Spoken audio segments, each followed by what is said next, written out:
After the end of World War II, the world was split into two, East and West. This marked the beginning of the era called the Cold War.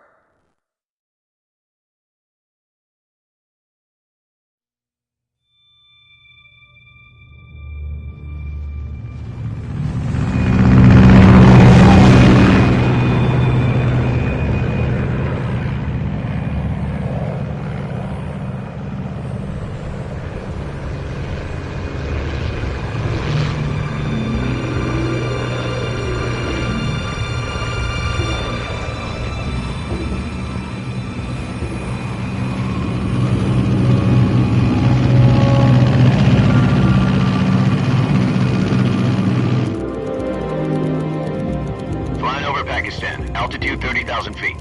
Approaching Soviet airspace. 20 minutes to drop off. Commencing internal depressurization. Equipment check. Arm main parachute. All right. You ready to go? Drop zone still showing a high pressure mass. Cav okay. Good. We've got high visibility.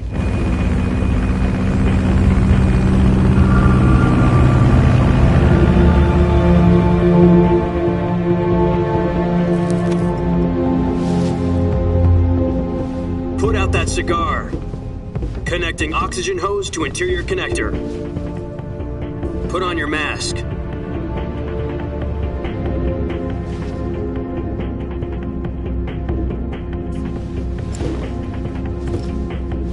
Does this panty waste know what he's doing? Approaching release point. 10 minutes to drop off. Hey, are you deaf? He said put out the cigar and put on your mask.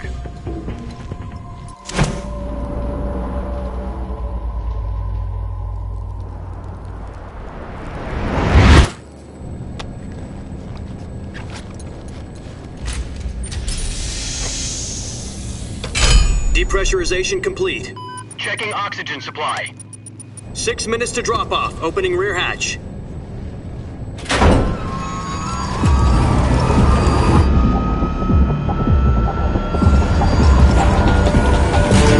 Sunrise.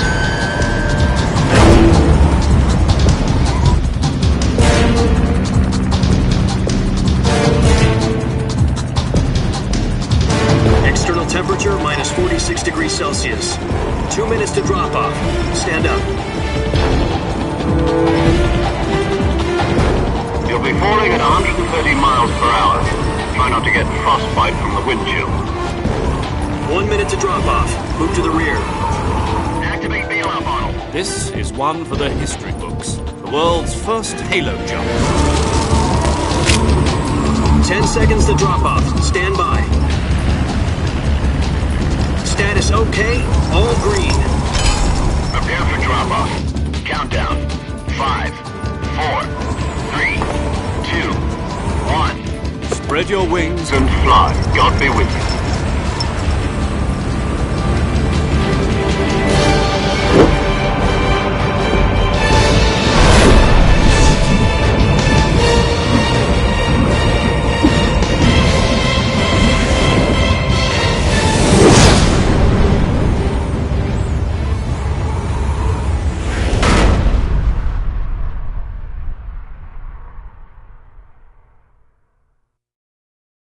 Jack, I've got some important news.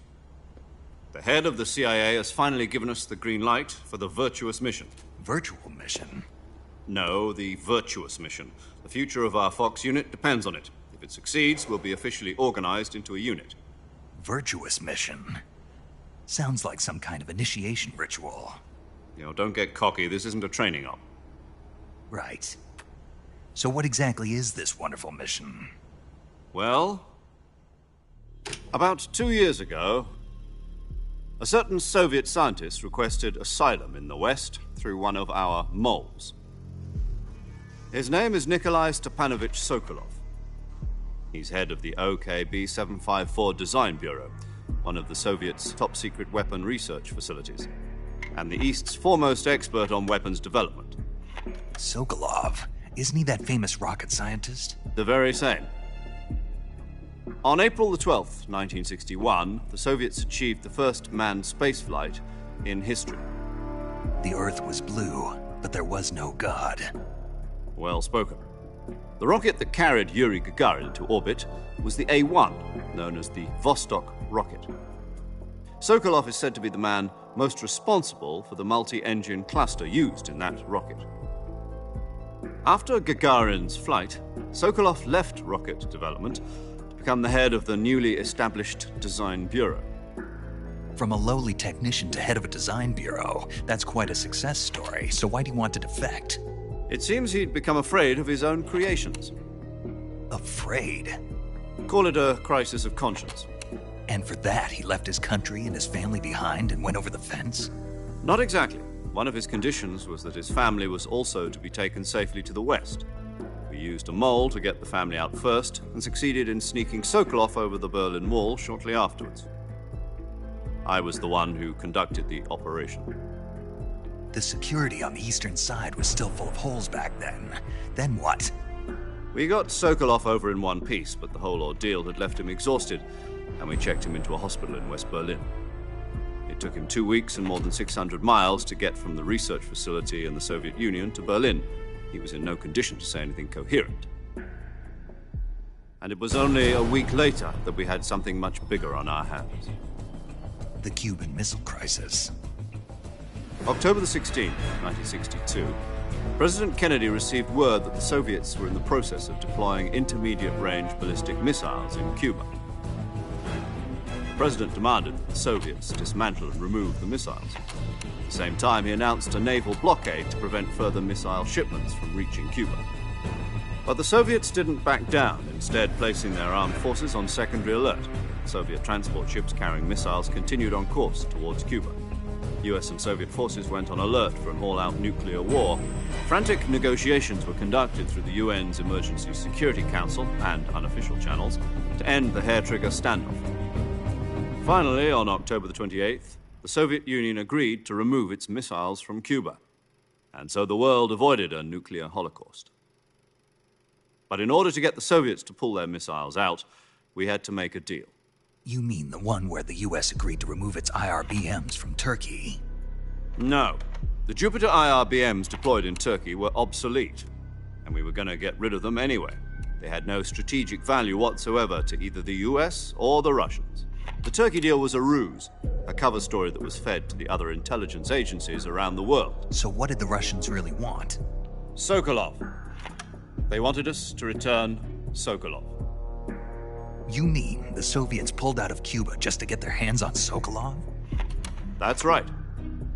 What the hell was he working on? At the time, we had no idea. We were running out of time. It was either give up Sokolov or risk full-scale nuclear war. In the end, we had no choice. President Kennedy gave in to Khrushchev's demand. The next day, I got Sokolov out of the hospital, handing him over to agents on the eastern side. Sokolov kept on screaming, "Save me," until he disappeared from my sight. Then a month ago, we received some new information from one of our moles. About Sokolov? Yes. He was taken back to the research facility and forced to continue working on the weapon in question under KGB supervision. What's more, it's on the verge of completion. So what kind of weapon is it? Something to do with space rockets? No, missiles. Same technology. I guess you're right. We don't know the details, but it appears to be a new kind of nuclear device. For half a year now, the Soviets have been conducting frequent nuclear tests at Semipalatinsk. Something to do with the weapon, I assume. We're talking about a secret weapon so big that Khrushchev was ready to pull out of Cuba to get it back. Is Sokolov still in the facility? No. According to our intelligence, he's in Selinoyarsk, a place in the mountains about 3 miles to the west that's known as the Virgin Cliffs. The Virgin Cliffs. Nice name for a virtuous mission. They moved him there just recently. Why? Apparently, they're conducting a field test of the weapon, but it's our best chance to get him back. This mission would never have been possible if he was still in the research facility. This is our last chance. Sokolov must have known that too when he contacted us.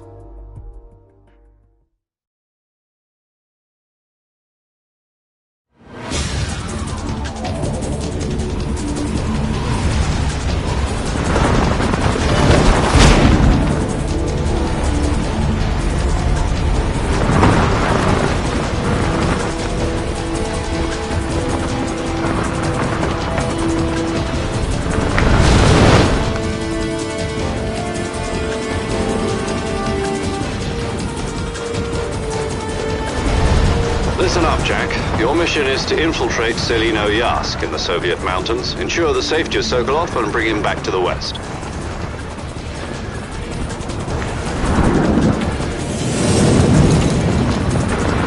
If we don't get Sokolov back before that weapon is complete, we'll be facing a major crisis. The clock is ticking.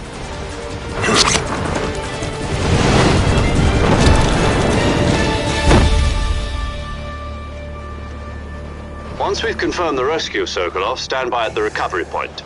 A recovery balloon will be dropped at that point.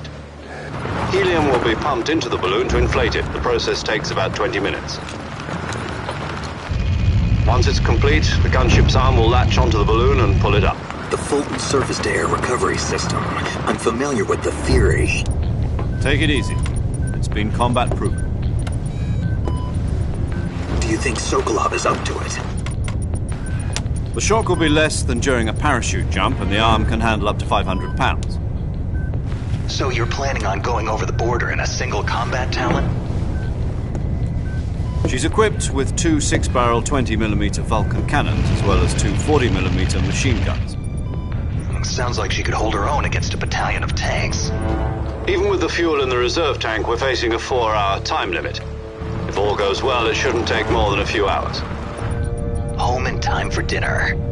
But if anything goes wrong, you'll be eating dinner, breakfast, and all the rest of your meals in the jungle.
Do you copy? You're already in enemy territory, and somebody might be listening in. From here on out, we'll be using code names to refer to each other. Your code name for this mission will be Naked Snake. I'll be referring to you as Snake from now on. You're not to mention your real name. Snake? What, you don't like snakes? What do you mean? You've eaten one before, haven't you? In survival training. I'm glad to hear that. I don't know if I'd ever order one in a restaurant, but... Be careful, you might not have a choice. What about you, Major? What should I call you? Let's see. I'll be Tom. Call me Major Tom. This will be a sneaking mission. You must not be seen by the enemy. You must leave no trace of your presence. Is that clear? This kind of infiltration is the Fox unit's speciality. In other words, weapons and equipment are procured on site. That goes for food as well. You're completely naked, just as your name implies. Great. Now I see why you asked me if I like snakes. I suppose calling me Snake was your idea of a joke, too. No. There's a good reason for that. I'll tell you later when the time is right. Gotcha. Getting back to the subject, how exactly am I supposed to feed myself? You've been issued a knife and a tranquilizer gun. Use them to hunt for food. You'll also find some medical supplies in your backpack. Yeah, about the backpack. I lost it in a tree on the way down. I see. Well, you'd better go back and get it then. You know where it is? No problem. I can see it from here. It's stuck on a branch. To climb a tree, stand in front of a tree that's covered in ivy and press the action button. I'll be monitoring your progress over the radio. We can't risk violating Soviet airspace, but I'll be in the gunship. My frequency is 140.85. I'll give you a call if I need to talk to you. If you need to talk to me, use the send function. Okay, Snake, go get your backpack.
I see you've retrieved your backpack, Snake.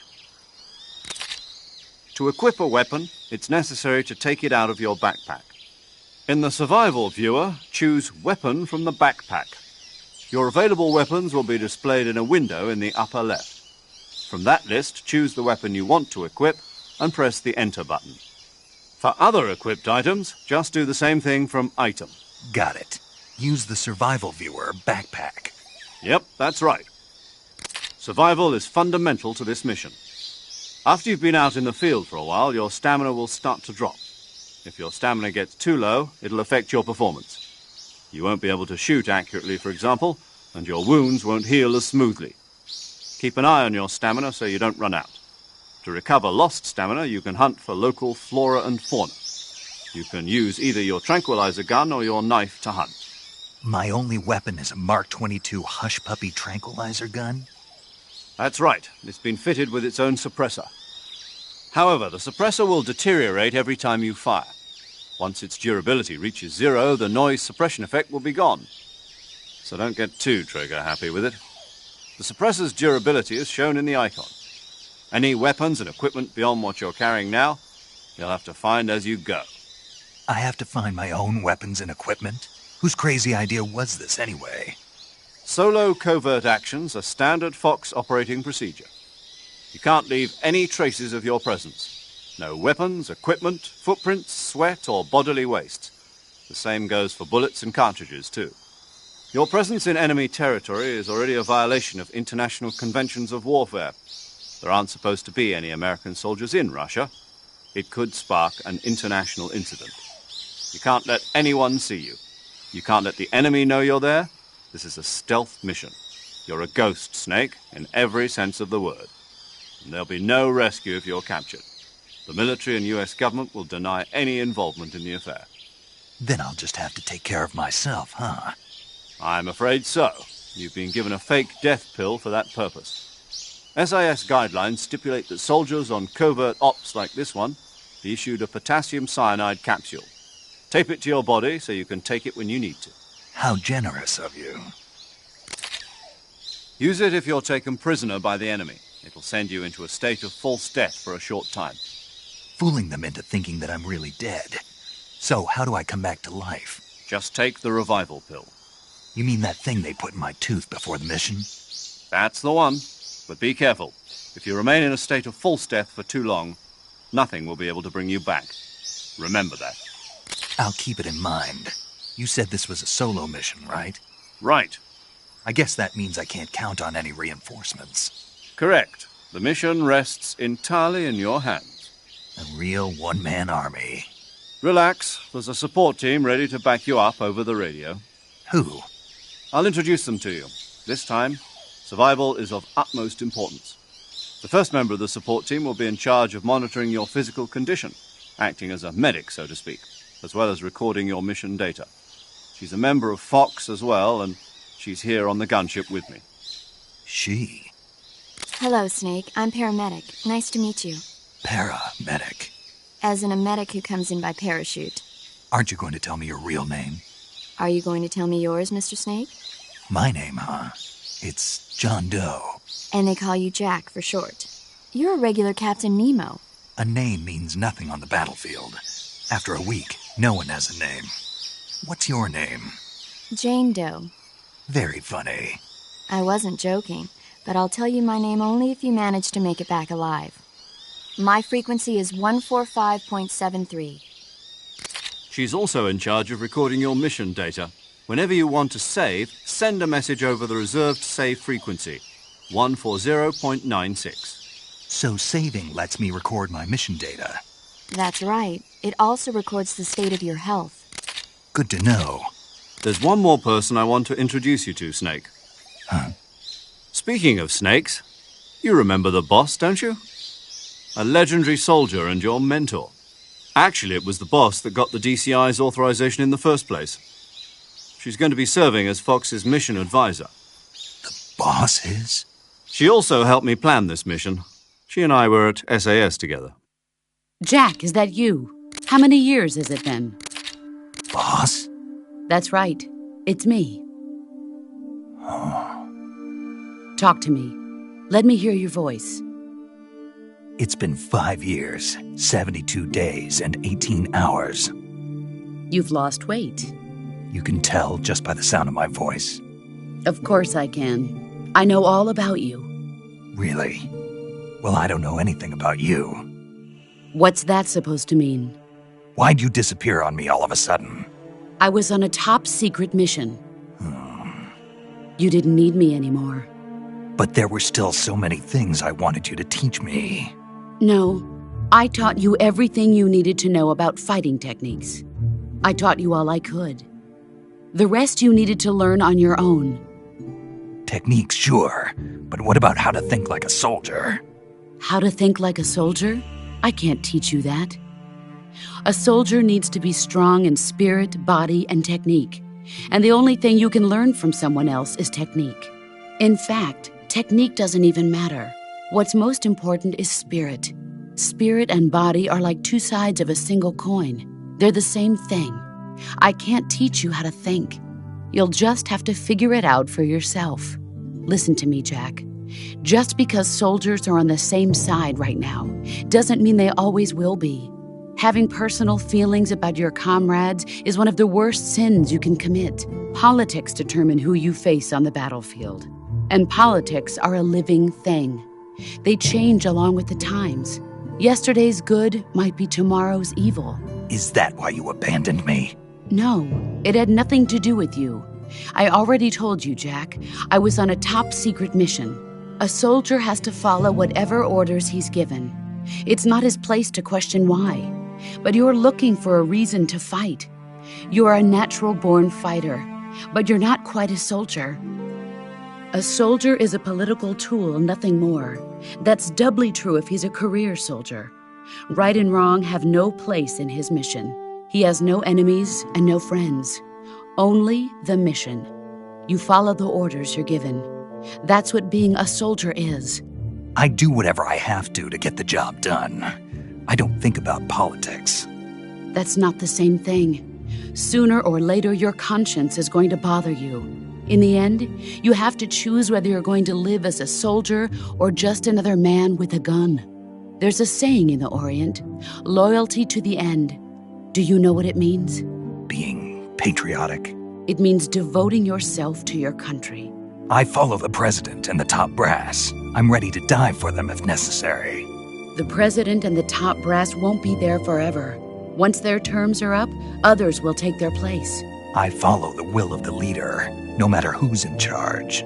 People aren't the ones who dictate the missions. Then who does? The times. People's values change over time, and so do the leaders of a country.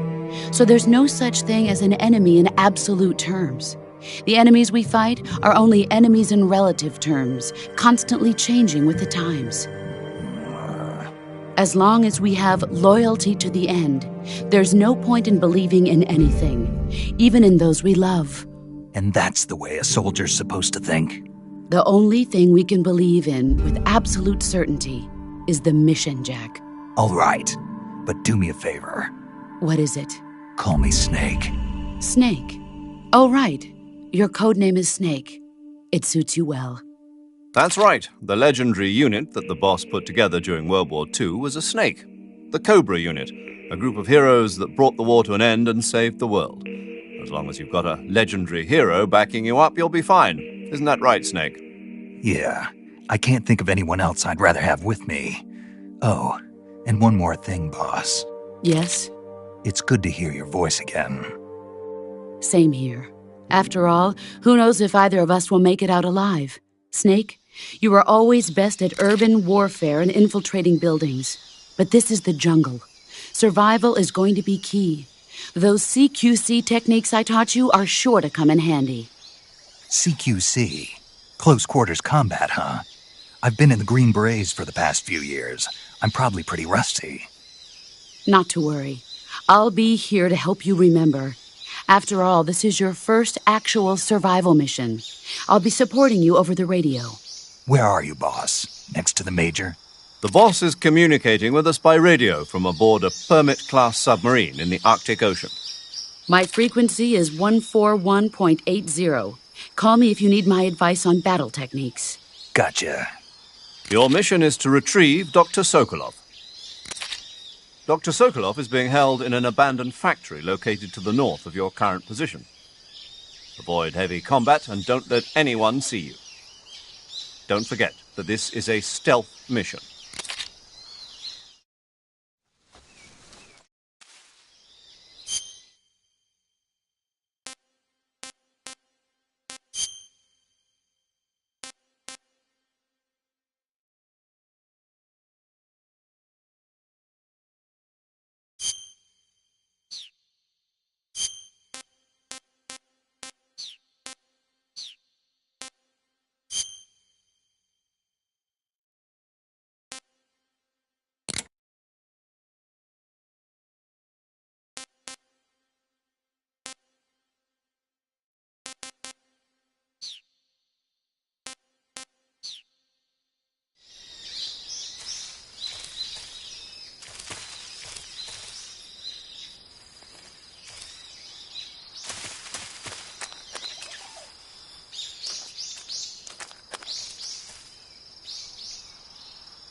I want some more.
Major, I've spotted 2 enemy soldiers. They're probably KGB troops sent to guard Sokolov. AK-47s and grenades.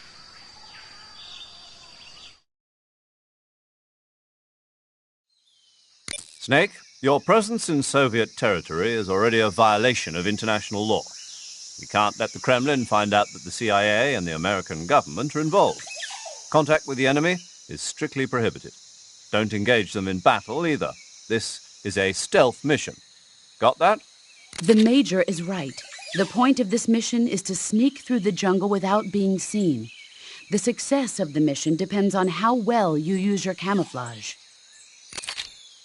Change your camouflage by selecting Camouflage from the Survival Viewer. The Uniform option lets you pick your uniform, while the Face option lets you change your face paint.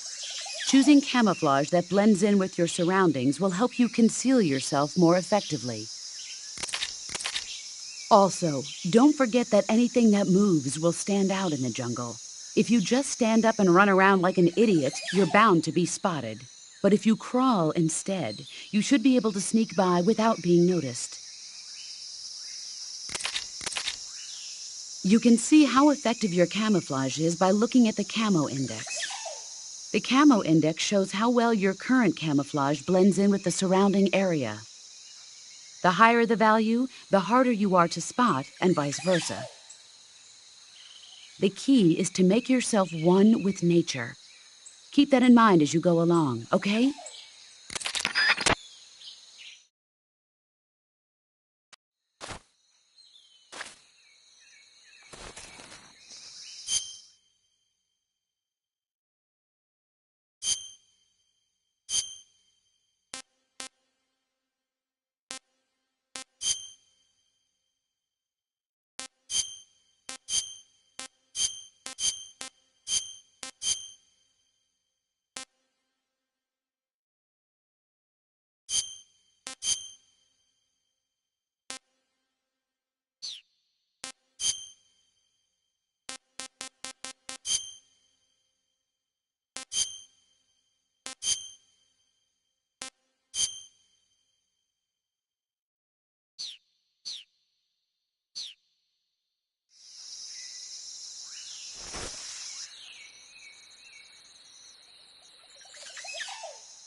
Huh? Who's that? Huh? I hear footsteps.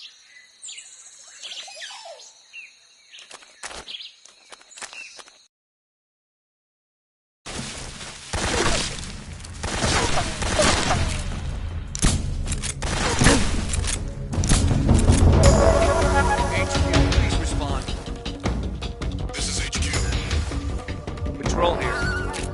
Enemy sighted. Requesting backup.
HQ.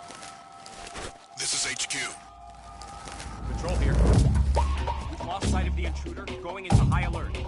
Acknowledged. The enemy is still nearby. Pursue and engage him.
Nobody here.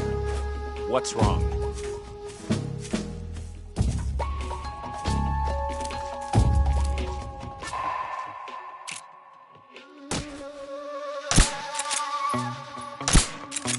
What's wrong? Who's that? Who's that?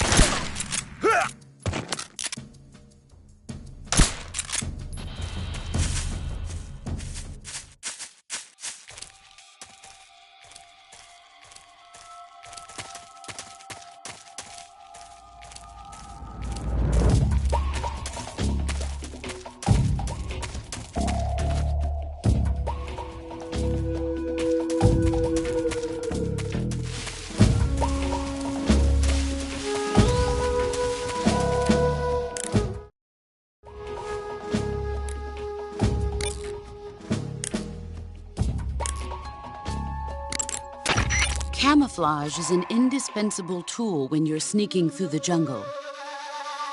To use camouflage, first press...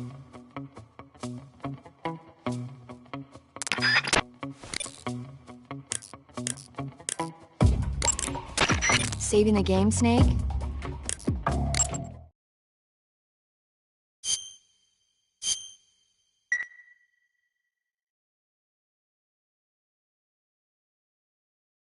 Hey, Snake, you ever heard of Godzilla King of Monsters? No, what is it? It's a movie. You haven't seen it? Nope.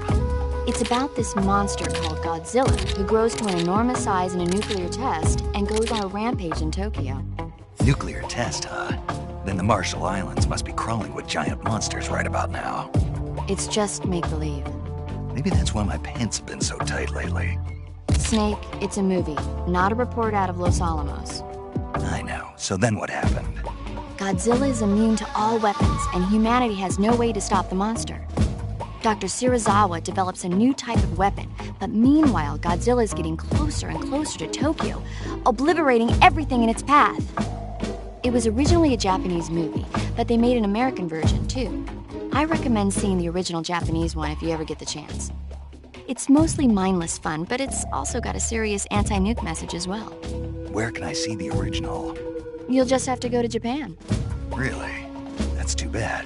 Well, if you wait 40 years, you might be able to see it in America, too. Why's that? 2004 will be Godzilla's 50th birthday. You think they're still going to be making Godzilla movies then? Of course! Everybody loves Godzilla. You sure know a lot about movies. I don't suppose you're the movie-watching type, are you? Not really. Okay, then I'll tell you everything I know. When the going gets tough, movies can save your life. It's always good to be able to look at things from a different perspective when you get in a jam. That's the magic of movies. No kidding. Well, I guess it might at least make a nice distraction. That's the spirit, Snake. Have a little fun.